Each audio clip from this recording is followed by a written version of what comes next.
अल्हम्दुलिल्लाहि रब्बिल आलमीन वस्सलातु वस्सलामु अला सय्यिदिल मुरसलीन अम्मा बाद फ़अऊज़ु बिल्लाहि मिनश शैतानिर रजीम बिस्मिल्लाहिर रहमानिर रहीम अस्सलातु वस्सलामु अलैका या रसूलल्लाह व अला आलिका व सहाबिका या हबीबल्लाह अस्सलातु वस्सलामु अलैका या नबी अल्लाह व अला आलिका व सहाबिका या नूर अल्लाह। প্রিয় মদনী চ্যানেলের দর্শকবৃন্দ, আপনারা দেখছেন অনুষ্ঠান অগ্রগতির দিকে। আর আজকে আমরা যে বিষয় নিয়েছি তা হচ্ছে সৃষ্টির উপরে ভরসা। কিছু লোক রয়েছে আল্লাহর উপরে ভরসা না করে সৃষ্টির উপরেই ভরসা করে। আল্লাহর উপরে তাওয়াক্কুল না করে মানুষ নিজের চাকরির উপরে, নিজের ব্যবসার উপরে, নিজের ক্ষমতার উপরে, নিজের জমি জায়গার উপরে মানুষ ভরসা করে। এমন করা কিন্তু ঠিক নয়। আমাদের চাওয়া, আমাদের যা কিছু প্রয়োজন এগুলো সব আমরা আল্লাহর কাছ থেকেই চাবো। হাদিসে পাকের মধ্যে রয়েছে, তোমাকে যদি একটি 3 কার প্রয়োজন হয় তবে তুমি তা আল্লাহর কাছ থেকেই চাবে। তো আজকে আমরা এই বিষয় জানার চেষ্টা করব। আশা করছি শেষ পর্যন্ত আমাদের সাথেই থাকবেন। চলুন আগে আমরা দরুদ শরীফের একটি ফজিলত শ্রবণ করি। রাসূল করিম রাউফুর রহিম সাল্লাল্লাহু আলাইহি ওয়াসাল্লাম ইরশাদ করেছেন কি, যে ব্যক্তি আমার উপরে একবার দুরূদ পড়বে আল্লাহ তাআলা তার উপরে 10টি রহমত অবতীর্ণ করবে। আল্লাহ তাআলা তার 10টি গুনাহকে ক্ষমা করে দিবে এবং 10টি মর্যাদা আল্লাহ তাআলা তার বৃদ্ধি করে দিবে। ইসলামেরা আসুন আমরা নিয়ত করি, এখন থেকে আমরা অধিক হারে আমাদের নবী মাহবুবে আরবি সাল্লাল্লাহু আলাইহি ওয়াসাল্লামের নুরানি দরবারে দরুদ পাঠ করব। সাল্লু আলাল হাবিব সাল্লাল্লাহু তাআলা আলা মুহাম্মদ সাল্লাল্লাহু আলাইহি ওয়াসাল্লাম। হযরতে আব্দুল্লাহ ইবনে আব্বাস রাদিয়াল্লাহু তাআলা আনহু বলেন, একদিন আমি রাসূল করিম সাল্লাল্লাহু আলাইহি ওয়াসাল্লামের পিছনে সওয়ারিতে ছিলাম, মানে বাহনে আমি পিছনে বসেছিলাম। তখন তিনি বললেন, হে বালক, আমি তোমাদের কিছু গুরুত্বপূর্ণ কথা বলছি। আল্লাহর আদেশ রক্ষা করো, তিনি তোমাদেরকে রক্ষা করবেন। তাই আল্লাহর অধিকার রক্ষা করো, তুমি সেগুলো তোমার সামনে পাবে। যখন তুমি কিছু চাইবে কেবল আল্লাহর কাছে চাইবে, যখন তুমি সাহায্য চাইবে কেবল আল্লাহর কাছ থেকে সাহায্য চাইবে। এবং জেনে রাখো, যদি সমগ্র জাতি তোমার উপকার করার জন্য একত্রিত হয় তবু তারা আল্লাহ তোমার জন্য যা লিখে রেখেছেন তার চেয়ে বেশি তোমার উপকার করতে পারবে না। আর সমগ্র বিশ্বের লোকেরা যদি তোমার ক্ষতি করতে চায় তো আল্লাহ তাআলা যা লিখেছে এর বেশি তোমার ক্ষতি করতে পারবে না। কলম তুলে নেওয়া হয়েছে এবং ভাগ্যের খাতা শুকিয়ে গিয়েছে, অর্থাৎ কলমে যা লেখা হয় সেই লেখাটা শুকিয়ে গেছে। সুবহানাল্লাহ। হযরতে আব্দুল্লাহ ইবনে আব্বাস রাদিয়াল্লাহু তাআলা আনহুকে রাসূল করিম সাল্লাল্লাহু আলাইহি ওয়াসাল্লাম কি রূপ আদেশ করেছেন, সুবহানাল্লাহ, কে যা কিছু তোমার চাওয়ার প্রয়োজন রয়েছে তোমরা শুধুমাত্র আল্লাহর কাছেই চাইবে। আর তোমরা জেনে রাখো, যদি সমগ্র মানুষ তোমার সাহায্য করতে চায় তবে আল্লাহ যতটুকু লিখেছে তুমি ততটুকুই পেয়ে যাবে। আর কেউ যদি ক্ষতি করতে চায় তাহলে আল্লাহ যতটুকু লিখেছে তো ততটুকুই তোমার ক্ষতি হবে। তো আজ আমরা নিজের কারোবারের উপরে আমরা ডিপেন্ড থাকি। আজ আমরা নিজের ক্ষমতা, নিজের চাকরি, নিজের জমি জায়গা, ক্ষেত খামার উপরে ফুল আমরা ডিপেন্ড করি না। আমাদেরকে ডিপেন্ড করতে হবে, আমাদেরকে ভরসা করতে হবে আল্লাহর উপরে। যে ব্যক্তি আল্লাহর উপরে ভরসা করবে তো আল্লাহ তাআলা তাকে দ্বিগুণ সওয়াব এবং প্রতিদান তাকে দান করবে। যে ব্যক্তি আল্লাহর উপরে ভরসা করবে তো আল্লাহ তাআলা তার সম্মানকে বাড়িয়ে দেবে এবং তাকে কখনো কারো মুখাপেক্ষী করবে না। দেখুন প্রিয় ইসলামী ভাইরা, আমাদের সৃষ্টিকর্তা আল্লাহ, রিজিকের মালিক আল্লাহ, হায়াতের মালিক আল্লাহ, আমার জানের মালিক আল্লাহ, রোজ হাসরের মালিক আল্লাহ, সমস্ত কুল কায়নাতের মালিক আল্লাহ। এবং আল্লাহ আমার ভাগ্য নির্ধারণ করেছেন। আল্লাহ তাআলা আমাকে হায়াত দিয়ে দুনিয়াতে পাঠিয়েছেন।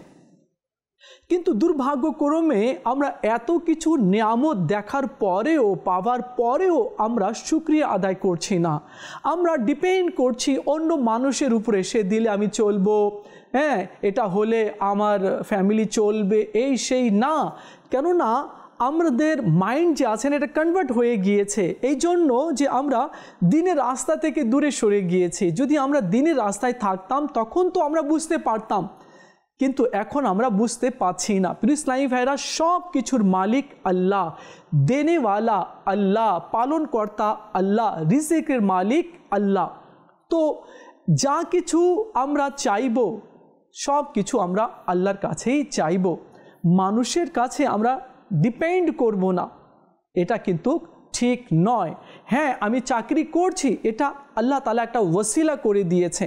হ্যাঁ আমি ক্ষেত খামার করছি, তো আল্লাহ একটা ওসিলা করে দিয়েছে। আমি চারা রোপণ করেছি, কিন্তু এই চারাতে বরকত এবং ফসল কে দিবে? আল্লাহ দিবে। এই খেয়ালটা যাতে মাইন্ডের মধ্যে থাকে, তখন দেখবেন আপনার জীবন সুখীময় হয়ে যাবে আর আল্লাহ তাআলা আপনাকে বেশি প্রতিদান দান করবে। হযরত সাইয়েদনা আনাস রাদিয়াল্লাহু তাআলা আনহু বলেন, এক ব্যক্তি বলল, হে আল্লাহ রসুল সাল্লাল্লাহু আলাইহি ওয়াসাল্লাম, আমি কি আমার উট বেঁধে তারপর নির্ভর করব, অর্থাৎ আল্লাহর উপরে ভরসা করব? তখন আমার নবী সাল্লাল্লাহু আলাইহি ওয়াসাল্লাম ইরশাদ করলেন, না, আগে উটকে বেঁধে দাও ভালোভাবে রশি দিয়ে, তারপরে তুমি ভরসা করো আল্লাহর উপরে। কেননা আল্লাহ তাআলা এটা বলেনি কি তুমি ছেড়ে দাও আর আমার উপরে ভরসা করো, না, আগে সেটাকে বেঁধে দাও, এরপরে আল্লাহর উপরে ভরসা করো। তো প্রিয় ইসলামী ভাইয়েরা, দেখুন আমরা শান্তি পাচ্ছি না আর আল্লাহ তাআলার সান্নিধ্য লাভ করতে পারছি না। তার কারণ এটাও একটি যে আমরা যেভাবে আল্লাহর উপরে ভরসা করার, তাওয়াক্কুল করার দরকার, আমরা সেরূপ করতে পারছি না। প্রিয় ইসলামী ভাইরা, এবার আমরা একটি রাজকুমারীর ঘটনা শুনব। সে কীরূপ আল্লাহর প্রতি ভরসা করত এবং এটা খুবই মজার একটি ঘটনা রয়েছে। হযরত সৈয়দনা শেখ শাহ কিরমানি রহমতুল্লাহি তাআলা আলাইহির রাজকন্যা যখন বিবাহের যোগ্য হয়ে ওঠেন এবং প্রতিবেশী দেশের রাজার কাছ থেকে একটি প্রস্তাবও আসে, তখন তিনি তা প্রত্যাখ্যান করেন এবং মসজিদ পরিদর্শন করে একজন ধার্মিক যুবকের সন্ধান শুরু করেন। কিছুদিন তিনি সন্ধান করলেন, তো এক যুবককে দেখলেন কি সে সুন্দরভাবে নামাজ আদায় করছে এবং খুব বিনয় সহকারে দোয়া করছে। যখন সেই যুবকের নামাজ শেষ হলো, তখন হযরত সৈয়দনা শাহ কিরমানি রহমতুল্লাহি তাআলা আলাইহি সেই যুবককে বললেন, হে যুবক, তোমার কি বিয়ে হয়ে গিয়েছে? সে বলল, না, আমার বিয়ে হয়নি, আমি গরিব, এখনও আমি বিয়ে করতে পারিনি। তো শেখ বললেন, তুমি কি বিয়ে করবে? আমাকে কে মেয়ে দেবে, আমি তো গরিব মানুষ। তো শেখ বললেন, আমি তোমাকে আমার মেয়ের সাথে বিয়ে দেব, তুমি কি রাজি? হুজুর, আপনি এত বড় শেখ আর আমি গরিব, আপনার মেয়ের নিকাহ আমার সাথে দিবেন? বলে, হ্যাঁ। তুমি কি রাজি? সে বলল, হ্যাঁ আমি রাজি। তো তিনি কিছু পয়সা দিলেন কি যাও এটা দিয়ে কিছু তরকারি এবং কিছু জিনিসপত্র ক্রয় করে নাও। ক্রয় করে নিল আর সেই যুবকের সেই শেখের মেয়ের সাথে বিয়ে হয়ে গেল। সেই যুবক যখন ঘরে পৌঁছলো তো দেখলো সুন্দর একটি মেয়ে আছে। তো কথা শুরু করবেই এমন সময় সে মেয়ে দেখলো কি একটি রুটি রাখা আছে। তো মেয়েটি জিজ্ঞেস করলো, হে আমার স্বামী, এই রুটি কোত্থেকে আসলো এবং এখানে কেন রাখা আছে? তো সে যুবক বলল, আমি কালকে ইফতারের জন্য এটা রেখেছি। আচ্ছা, ইফতারের জন্য কালকে তুমি খাবে আর আজ থেকে তুমি এটাকে সংগ্রহ করে রেখেছো? আমার বাবা তো বলেছিল তুমি তো খুব নেক, পরহেজগার, আল্লাহওয়ালা এবং আল্লাহর প্রতি তোমার অনেক ভরসা রয়েছে, আর তোমার এই অবস্থা কি তুমি রুটি আগামী দিনের জন্য রেখেছো? আমি তোমার সাথে থাকতে পারবো না, হয়তো এই রুটি থাকবে, না হলে আমি থাকবো। তো সেই যুবক বলল, আমি তো জানি আমি তো গরিব, তুমি কি আমার সাথে থাকবে? আমি জানি তুমি আমার সাথে থাকবে না, কারণ আমি গরিব। তো সে মেয়েটি বলল, আমি এই কথা বলছি না, আমি বলছি তোমার আল্লাহর প্রতি তো ভরসা নেই, তুমি কালকে খাবে আর আজ থেকে তুমি জোগাড় করছো। দেখো আমি বলে দিচ্ছি, হয়তো রুটি থাকবে বাড়িতে, নাহলে আমি থাকবো। সেই যুবক বুঝে গেল, তাড়াতাড়ি রুটিটা নিয়ে বাইরে গিয়ে ফকিরকে সদকা করে দিল। আর আল্লাহ তাআলা দরবারে শুকরিয়া আদায় করলো কি মওলা এমন দরবেশ মনোভাবের মেয়ে তুমি আমাকে দান করলে, এমন দরবেশ মনোভাবের স্ত্রী তুমি আমাকে দান করলে। তো তিনি আল্লাহ তাআলার দরবারে শুকরিয়া আদায় করলেন। প্রিয় ইসলামী ভাইরা, আজ আমাদের কি অবস্থা হয়, আমরা অনেক রান্না করি, রান্না করার পরে আমরা ফ্রিজে স্টোর করে দিই, একদিন দুদিন 3 দিন 4 দিন হয়ে যায়, ফ্রিজে থাকে, ফ্রিজ পরিপূর্ণ। আচ্ছা, এটাও একটা ফ্যাশন চলছে কি ফ্রিজের মধ্যে খাওয়া ভর্তি থাকবে, কেউ খাক বা না খাক এভাবে স্টোর থাকবে, পচে যাক নষ্ট হয়ে যাক। কিন্তু এতটুকু তৌফিক হচ্ছে না কি আমরা ওই খাবারগুলো অন্য কোনো গরিবকে আমরা দিয়ে দিই। 15 দিন 20 দিন পর কি হয়, সেই খাবারগুলো আবার ফেলে দেওয়া হয়। এমন করা কিন্তু ঠিক নয়। প্রিয় ইসলামী ভাইয়েরা, যদি খাবার কিছু বেঁচে যায় তো সেগুলো আমরা কি করব, গরিব অসহায় প্রতিবেশীকে আমরা সেগুলো দিয়ে দেব, যাতে করে তারা উপকৃত হয়। আমরা আগামী 2 মাসের খাবার স্টোর করে আমরা রাখি। প্রিয় ইসলামী ভাইয়েরা, রাখুন, গুনাহ নেই, কিন্তু কি আল্লাহ আজ যে আমাকে খেতে দিয়েছে, সে আল্লাহ কালকে আমাকে খেতে নিশ্চয়ই দিবে, কেননা আল্লাহ তাআলা রিজকের দায়িত্ব নিয়েছে। কিন্তু হ্যাঁ, সবাইকে এক ঢালা মাগফিরাত করে দিবে, ক্ষমা করে দিবে, আল্লাহ তাআলা এই বিষয়ের দায়িত্ব নেয়নি। এই জন্য আমাদেরকে ভয় করতে হবে। প্রিয় ইসলামী ভাইয়েরা, দেখুন, লোকেরা আখিরাতের প্রতি বিশ্বাস করে এবং জান্নাত পেতে চায়, ভালো কথা, নিশ্চয়ই জান্নাত চাইতে হবে। আর রাসূল সাল্লাল্লাহু আলাইহি ওয়াসাল্লাম শিখিয়েছে কি তোমরা আল্লাহর কাছে জান্নাত চাও। তো প্রিয় ইসলামী ভাইরা, জান্নাত তো চাচ্ছি, কিন্তু নিজের জীবন কি আমরা এক জান্নাতি মানুষের মতো সাজানোর কি আমরা চেষ্টা করছি? কই না তো।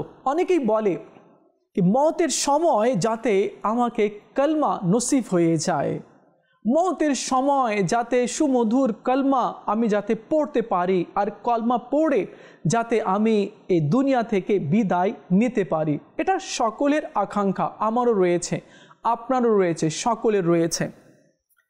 কি মওতের সময় যাতে কলমা আমার নসিব হয়ে যায়, ভালো কথা। আজ সারাদিন এই 24 ঘন্টার মধ্যে কি আমরা একবারও কলমা পড়েছি?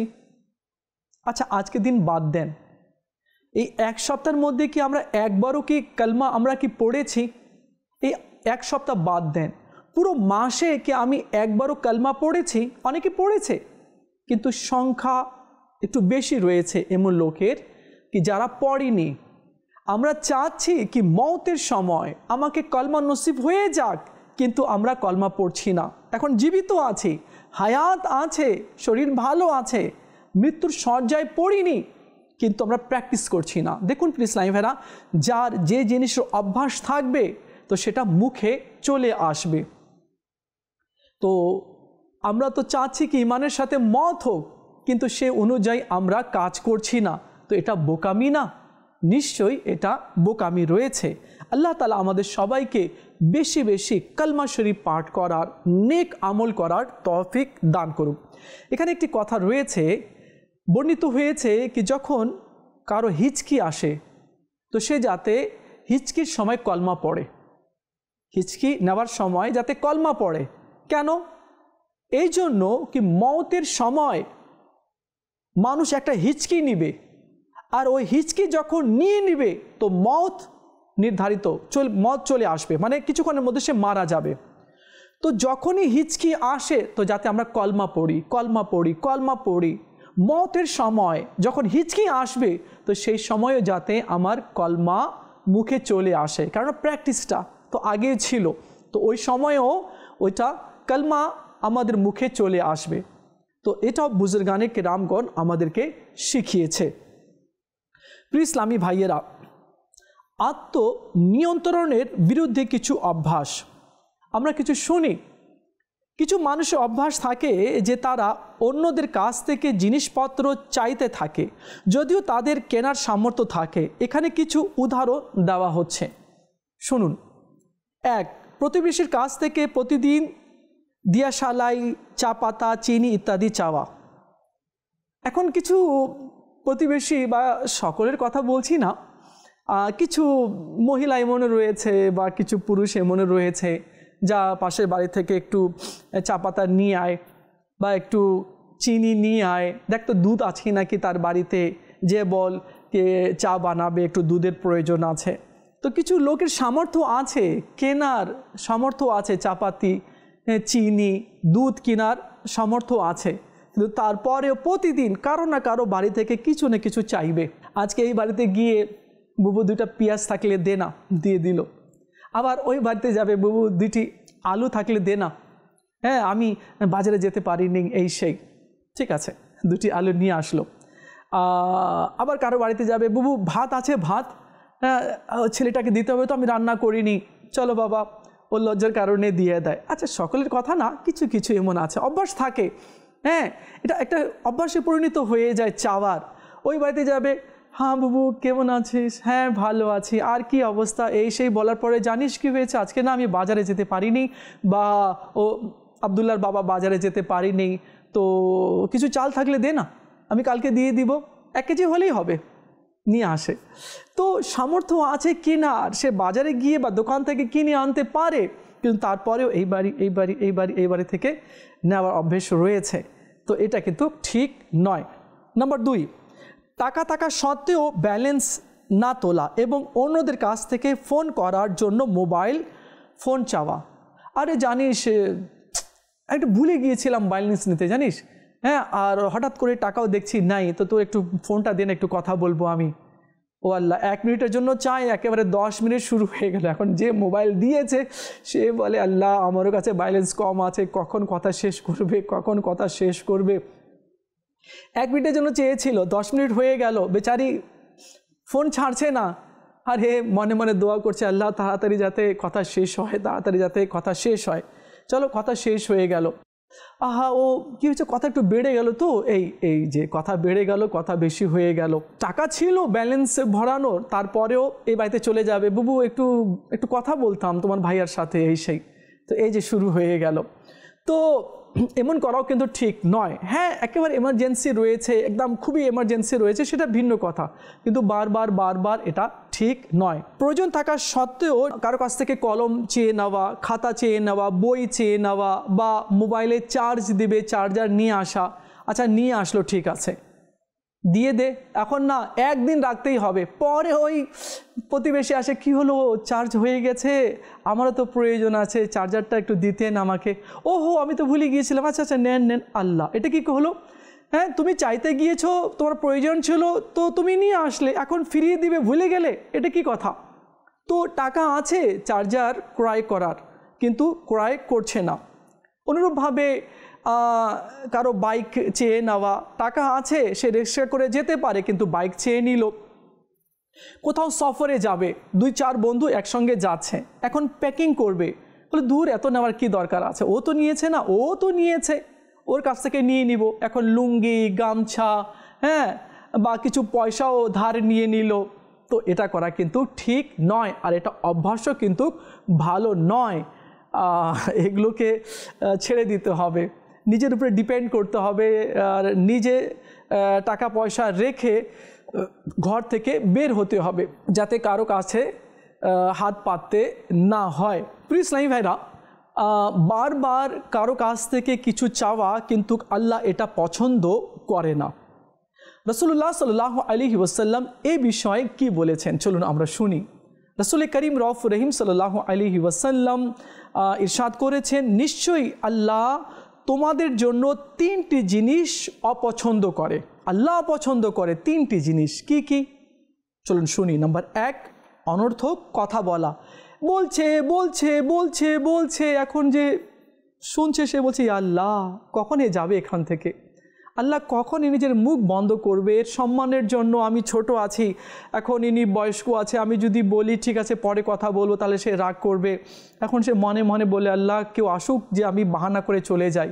কিছু লোক এমন আছে বলতেই থাকে, না ঘড়ি দেখে না সময় দেখে, কিছু না, বলা শুরু করে দেয়। তো বেশি বলা আল্লাহ তাআলা পছন্দ করে না। নাম্বার 2, সম্পদ নষ্ট করা। এখন আল্লাহ সম্পদ দিয়েছে, এটাও নিচ্ছে ওটাও নিচ্ছে, হ্যাঁ, এদিকে খরচা করছে ওই দিকে খরচা করছে, খাবার লোক কম আছে কিন্তু এত খাবার ক্রয় করে নিয়ে আসলো, হ্যাঁ, পরিবারের লোক কম আছে কিন্তু এত কাপড় নিয়ে আসলো। তো অপচয় করাটাকে আল্লাহ পছন্দ করে না। এবং নাম্বার 3, অতিরিক্ত চাওয়া। দে ভাই দে ভাই দে ভাই দে ভাই, ওকে ফোন করছে, তোর কাছে কি টাকা আছে, বিকাশে টাকা আছে, থাকলে পাঠানা 400 টাকা, এই যে চাওয়া শুরু করে দিল। আবার কাউকে ফোন করলে, আরে জানিস কী হয়েছে, আমি একটু বাইরে আছি তো টাকা আনতে ভুলে গেছি, তোর বিকাশে টাকা আছে, ও 1000 টাকা একটু সেন্ড করতো, এই যে চাওয়া। তো এই বেশি চাওয়া আল্লাহ তাআলা এটা পছন্দ করে না। অনর্থক কথা বলা, অপচয় করা আর অতিরিক্ত মানুষের কাছে চাওয়া, আল্লাহ তাআলা এই 3টি কাজ পছন্দ করে না। জান্নাতের গ্যারান্টি, সুবহানাল্লাহ, কাকে দেওয়া হয়েছে চলুন আমরা শুনি। হযরত সাইয়েদনা সওবান রাদিয়াল্লাহু তাআলা আনহু বর্ণনা করেন कि রাসূল পাক সাল্লাল্লাহু আলাইহি ওয়াসাল্লাম ইরশাদ করেন, যে ব্যক্তি আমাকে একটি জিনিসের নিশ্চয়তা দেয় আমি তাকে জান্নাতের নিশ্চয়তা অর্থাৎ গ্যারান্টি দিচ্ছি। তিনি রাদিয়াল্লাহু তাআলা বললেন, ইয়া রাসূলুল্লাহ সাল্লাল্লাহু আলাইহি ওয়াসাল্লাম, আমি নিশ্চয়তা দিচ্ছি, গ্যারান্টি দিচ্ছি। তো রাসূল করিম সাল্লাল্লাহু আলাইহি ওয়াসাল্লাম বললেন, মানুষের কাছে কিছু চাইবে না। এরপর তিনি কারো কাছ থেকে চাননি। এমনকি যখন তিনি ঘোড়ার উপরে বসতেন, হযরত সাইয়েদনা সওবান রাদিয়াল্লাহু তাআলা আনহু আর হাতের চাবুকটা বা ছড়িটা পড়ে যেত তো কাউকে বলতেন না, এটা একটু তুলে দাও তো। তিনি নিজে ঘোড়া থেকে নামতেন, তারপরে ওই চাবুক তিনি তুলে নিতেন। তো আল্লাহ নবী সাল্লাল্লাহু তাআলা আলাইহি ওয়াসাল্লাম বলেছেন কি কারো কাছ থেকে কিছু চাইবে না, তো তার জন্য কি আছে, জান্নাতের গ্যারান্টি, নিশ্চয়তা রয়েছে। যে ব্যক্তি ধনী হওয়া সত্ত্বেও ভিক্ষা করে সে কেবল জাহান্নামের আগুন সে জোগাড় করে, সে সঞ্চয় করে। এখন আছে তারপরেও ভিক্ষা করে, এই বাড়ি ওই বাড়ি ভিক্ষা করে। আমাদের দেশে কিছু ভিক্ষুক রয়েছে, তো তাদের সব কিছু আছে, মোবাইল আছে, বাড়ি আছে, গাড়ি আছে, জমি আছে, জায়গা আছে, এমনকি কয়েকটা বিয়েও তারা করে নেয়, কিন্তু তারপরেও এই চাওয়ার অভ্যেসটা যায় না, ভিক্ষা করার অভ্যেসটা যায় না। মানে এটা একটা ব্যবসা তারা বানিয়ে নিয়েছে। তো এমন করা কিন্তু ঠিক নয়। বলা হয়েছে যে যে ব্যক্তি সামর্থ্য থাকার পরেও ভিক্ষা করে, চেয়ে বেড়ায়, তো সে মানুষের কাছ থেকে চাচ্ছে না, বরং সে জাহান্নামের আগুনগুলো একত্রিত করছে। তো ওই সমস্ত ব্যক্তিদেরকে এই হাদিস থেকে শিক্ষা অর্জন করা উচিত। প্রিয় ইসলামী ভাইয়েরা, আল্লাহকে ছেড়ে জিনিসপত্রের উপরে ভরসা করা অথবা আল্লাহকে ছেড়ে মানুষের উপরে ভরসা করা, এটাই হচ্ছে সৃষ্টির উপরে ভরসা। তো এমন করা যাবে না, ভরসা করব আল্লাহ তাআলার উপরে। হাদিসে পাক আমরা শুনবো, রাসূল করিম রাউফুর রহিম সাল্লাল্লাহু আলাইহি ওয়াসাল্লাম ইরশাদ করেন, কেউ যদি কারো কাছে চায় অথচ তার কাছে আছে, চাওয়ার প্রয়োজন নেই, আছে তার কাছে, তারপরেও চায়, সে কিয়ামতের দিন যখন আসবে তখন তার চেহারায় এক অংশে গোস্ত থাকবে না, শুধু হাড় থাকবে। কেন? কি তার কাছে ছিল, তারপরেও সে দুনিয়াতে মানুষের কাছে চেয়ে বেরিয়েছে। আল্লাহ তাআলা আমাদের সবাইকে বোঝার তৌফিক দান করুক। প্রিয় ইসলামী ভাইরা আর মদিনী চ্যানেলের দর্শকবৃন্দ, আপনারা দেখছেন অনুষ্ঠান অগ্রগতির দিকে। আর আজকে আমরা যে বিষয় নিয়ে আলোচনা করার চেষ্টা করেছি তা হচ্ছে সৃষ্টির উপরে ভরসা। তো আমরা সৃষ্টির উপরে ভরসা করব না, স্রষ্টার উপরে ভরসা করব। দেখা হবে আগামী পর্বে আরেকটি বিষয় নিয়ে আলোচনা করব। ততক্ষণ ভালো থাকবেন আর মদিনী চ্যানেলের সঙ্গেই থাকবেন। সাল্লু আলাল হাবিব সাল্লাল্লাহু তাআলা আলা মুহাম্মদ সাল্লাল্লাহু আলাইহি ওয়াসাল্লাম।